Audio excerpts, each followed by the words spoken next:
8 मई 2026। ये तारीख अब इतिहास के पन्नों में हमेशा के लिए दर्ज हो गई है। सोचिए, दशकों से जो बातें खुफिया फाइलों में दबी थीं, अमेरिकी सरकार ने परसों पहल के तहत उन अभूतपूर्व यूएफओ फाइलों को सीधा पब्लिक के सामने रख दिया है। रातों रात एलियंस का एक गहरा रहस्य हम सबके सामने आ गया है। आज के इस एक्सप्लेनर में हम इन्हीं फाइलों की गहराई में जाएंगे और उसी सबसे बड़े सवाल का जवाब ढूंढेंगे, क्या सच में एलियंस का अस्तित्व है? रक्षा सचिव पीट हेग्सेथ के ही शब्दों में अगर कहें तो उनका बयान बहुत कुछ साफ कर देता है। उन्होंने कहा, इन फाइलों ने लंबे समय से उचित अटक्कलों को बढ़ावा दिया है और अब समय आ गया है कि अमेरिकी जनता इसे खुद देखे। मतलब दशकों की जो सीक्रेसी थी ना, उसे अब पूरी तरह से खत्म किया जा रहा है। सरकार चाहती है कि पूरी ट्रांसपेरेंसी हो और हम और आप खुद इस डेटा को एनालाइज कर सकें। तो चलिए बिना किसी देरी के सीधे इस डेटा में गोता लगाते हैं। आज के हमारे इस विश्लेषण में हम मुख्य रूप से इन 4 चीजों पर बात करेंगे। पहला, यूएफओ फाइलों का रहस्य। दूसरा, इनमें हुए चौंकाने वाले नए खुलासे। तीसरा, विज्ञान और नासा की जांच। और अंत में हमारा निष्कर्ष कि ये सब सच्चाई है या महज एक भ्रम। तो चलिए शुरू करते हैं भाग 1 से, यूएफओ फाइलों का रहस्य। ये जो परसों है ना, यानी presidential unsealing and reporting system for UAP encounters, इसके तहत अब 160 से ज्यादा फाइलें पब्लिक डोमेन में आ चुकी हैं। इनमें रक्षा विभाग, एफबीआई और नासा के दस्तावेज शामिल हैं। लेकिन आपको बता दूं, इन घटनाओं पर नजर रखने का काम कोई आज से नहीं हो रहा है, ये दशकों से चल रहा है। 1947 की उस बहुत ही मशहूर रॉसवेल फ्लाइंग डिस्क घटना को ले लीजिए, या फिर 1969 और 1972 के अपोलो मिशन के दौरान देखी गई विसंगतियों को, इन सबको ट्रैक किया जाता रहा है। फिर 2023 में एआईओ की स्थापना हुई और अब फाइनली 2026 में परसों के तहत इन फाइलों का ये ऐतिहासिक खुलासा कर दिया गया है। अब आते हैं भाग 2 पर, चौंकाने वाले नए खुलासे। अब इन डीक्लासिफाइड फाइलों के अंदर जो डिटेल्स है ना, वो सच में आपके होश उड़ा देंगी। इनमें हमारे अंतरिक्ष यात्रियों, फेडरल एजेंट्स और मिलिट्री के लोगों ने बेहद अजीब घटनाओं का जिक्र किया है। जरा सोचिए, अपोलो 17 के पायलट ने अंतरिक्ष में बहते हुए चमकीले कणों को अपनी आंखों से देखने की बात कही है। 1947 की फाइलों में साफ साफ फ्लाइंग डिस्क का वर्णन है।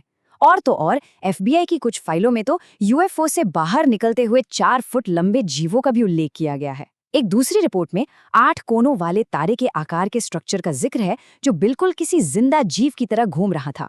और 2023 की एक रिपोर्ट में तो फेडरल एजेंट्स ने आसमान में नारंगी गोले देखे, जो अपने अंदर से छोटे छोटे लाल गोले बाहर निकाल रहे थे। मतलब ये सब पढ़ना ही अपने आप में कितना हैरान करने वाला है। हम सबने हॉलीवुड फिल्में देखी हैं, राइट? उनमें हमें हमेशा धातु की बनी उड़न तश्तरियां दिखाई जाती हैं, लेकिन असलियत इससे कहीं ज्यादा परेशान करने वाली है। मिलिट्री की रिपोर्ट बताती है कि उनके आधुनिक सेंसर समुद्र की सतह के ठीक ऊपर ऐसे टारगेट्स ट्रैक कर रहे हैं जो 80 मील प्रति घंटे की रफ्तार से सीधे 90 डिग्री का मोड़ ले लेते हैं। कोई भी इंसानी मशीन ऐसा नहीं कर सकती। और सबसे डरावनी बात तो ये है कि ये वस्तुएं मिलिट्री के इंफ्रारेड कैमरा से पूरी तरह से अदृश्य भी हो सकती है। अब आप सोच रहे होंगे कि अगर मिलिट्री इनको ट्रैक कर रही है तो इनकी साफ तस्वीरें क्यों नहीं हैं? सेना के पास इन अज्ञात विसंगतियों यानी यूएपीज की तस्वीरें तो हैं, लेकिन वे अक्सर इतनी धुंधली और अस्पष्ट होती हैं कि उनसे कुछ खास पता नहीं चलता। और सच कहूं तो स्पष्टता की यही कमी इस रहस्य को और भी गहरा कर देती है। इससे एक बात तो साफ हो जाती है कि हमें भविष्य में बेहतर और एकदम सटीक डेटा कलेक्शन की कितनी सख्त जरूरत है। तो इन सारी सनसनीखेज रिपोर्टों और इन धुंधली तस्वीरों को देखने के बाद दिमाग में बस एक ही सबसे बड़ा सवाल गूंजता है, क्या ये सब वाकई में एलियंस का सबूत है? ये एक ऐसा सवाल है जिसने इंसानों को दशकों से उलझा कर रखा है। लेकिन अब हम इस एक्सप्लेनर के उस पड़ाव पर आ गए हैं जहां हमें सिर्फ अटकलों और कहानियों से आगे बढ़कर एकदम ऑब्जेक्टिव और साइंटिफिक रियलिटी की तरफ देखना होगा। चलिए आगे बढ़ते हैं भाग 3 की ओर, विज्ञान और नासा की जांच। इन घटनाओं और विसंगतियों को सिर्फ कहानियों तक सीमित ना रखते हुए नासा ने एक पूरी इंडिपेंडेंट स्टडी टीम बनाई है और पेंटागन ने एएआरओ को स्थापित किया है। देखिए, नासा का जो नजरिया है ना, वो उन धुंधले वीडियोस पर आंख बंद करके भरोसा करने वाला नहीं है। वो कठोर डेटा पर काम करते हैं। उनके पास पृथ्वी और अंतरिक्ष को मॉनिटर करने वाले उपकरणों का एक बहुत ही विशाल नेटवर्क है। विज्ञान का असली काम ही है अज्ञात की खोज करना, और नासा अपने एकदम सटीक और आधुनिक सेंसर्स का इस्तेमाल करके इसी रहस्य की तह तक जाने की कोशिश कर रहा है।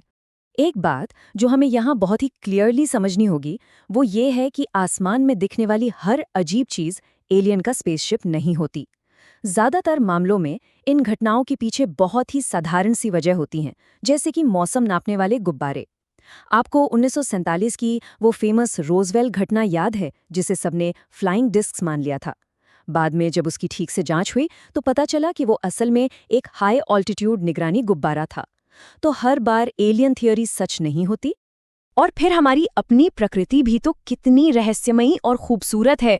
जरा ऑरोरा बोरेलिस या नॉर्दर्न लाइट्स के बारे में सोचिए। जांच करने वाली टीमों के लिए सबसे पहला और सबसे जरूरी काम यही होता है कि वो इन सामान्य प्राकृतिक घटनाओं का एक बेसलाइन सेट करें, जैसे कि सूरज की चमक या ऐसी ही कोई प्राकृतिक रोशनी।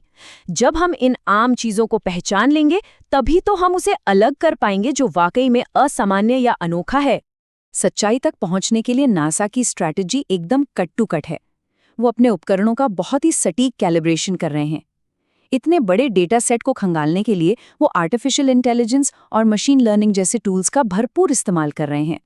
और सबसे अच्छी बात, वो यूएपी को रिपोर्ट करने से जुड़े उस सामाजिक कलंक या डर को कम करने की कोशिश कर रहे हैं, ताकि आम नागरिक भी बिना डरे अपना डेटा शेयर कर सकें। इस क्राउड सोर्सिंग से वैज्ञानिकों को इन बेहद दुर्लभ घटनाओं को एनालाइज करने में बहुत मदद मिलेगी। और अब हम आते हैं अपने आखिरी हिस्से पर, भाग 4, निष्कर्ष, सच्चाई या भ्रम। तो इन सारी चीजों का निचोड़ क्या है? 160 से ज्यादा फाइलों के इस ऐतिहासिक खुलासे के बावजूद जो ऑफिशियल कंक्लूजन सामने आया है, वो एकदम स्पष्ट है। एयरफोर्स और रक्षा विभाग की जांच के हिसाब से, ध्यान से सुनिएगा, वर्तमान में ऐसा कोई भी साइंटिफिक या पुख्ता सबूत नहीं है जो ये साबित कर सके कि जो घटनाएं देखी गई हैं वो एलियंस के अंतरिक्ष यान ही थे। नासा और पेंटागन दोनों अभी भी इसी बात पर कायम हैं कि हमें हमारी पृथ्वी से परे जीवन होने का कोई भी ठोस और निश्चित प्रमाण अभी तक नहीं मिला है। देखा जाए तो इस पूरे मुद्दे का जो असली तनाव है, वो लोगों के दावों और वैज्ञानिक वास्तविकता के बीच का है। एक तरफ हमारे पास ऐसे सनसनीखेज दावे हैं जिनमें hypersonic speed, non human biologics और हवा से सीधा पानी के अंदर जाने वाली ट्रांसमीडियम यात्राओं की बात की गई है। लेकिन वहीं दूसरी तरफ हमारी साइंटिफिक रियलिटी है, जो साफ साफ स्ट्रक्चर्ड डेटा की कमी और सेंसस में होने वाली खामियों की तरफ इशारा करती है। कई बार जो हमें बहुत अजीब लगता है वो असल में सिर्फ एक सेंसर ग्लिच होता है, और इसीलिए ज्यादातर जो दिलचस्प रिपोर्टें हैं वो अनसुलझे मामलों की ही कैटेगरी में रह जाती हैं, क्योंकि हमारे पास उनका एनालाइज करने के लिए पर्याप्त डेटा ही नहीं होता। और अंत में ये सब हमें वापस उसी एक बहुत ही गहरे सवाल पर लाकर खड़ा कर देता है, क्या हम इस अनंत ब्रह्मांड में वाकई अकेले हैं?